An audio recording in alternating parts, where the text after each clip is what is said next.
नमस्कार, good morning Maharashtra. मी सौरभ कोरटकर. तुम्ही बघत आहात TV9 मराठी. बदलापूर अत्याचार प्रकरणातील सह आरोपी तुषार आपटे आणि उदय कोतवालला कर्जतमधून अटक करण्यात आली.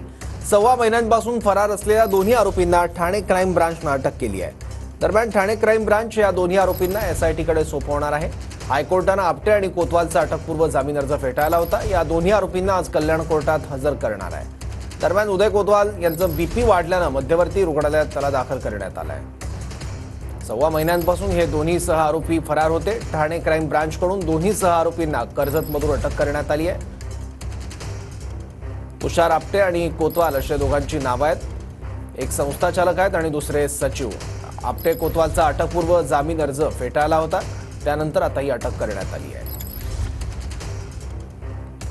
तुषार आपटे आणि उदय कोतवालला कर्जतमधून अटक करण्यात आली आहे. ठाणे क्राईम ब्रांचने कारवाई केली. 6 महिन्यांपासून हे दोघं फरार होते. रायगड जिल्ह्यातील कर्जत परिसरातून उदय कोतवाल, तुषार आपटेला अटक झाली आहे. गेल्या 6 महिन्यांपासून पोलीस दोन्ही आरोपींच्या मागावर होते. शाळेचा अध्यक्ष उदय कोतवालचं BP वाढल्याने मध्यवर्ती रुग्णालयात दाखल करण्यात आलं. तुषार आपटेची वैद्यकीय तपासणीनंतर पोलीस ठाण्यात रवानगी करण्यात आली.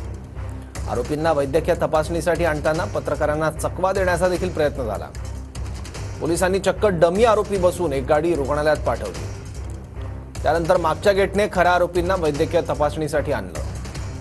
पोलिसांच्या गाडीत चेहरा झाकून डमी आरोपी बसवले.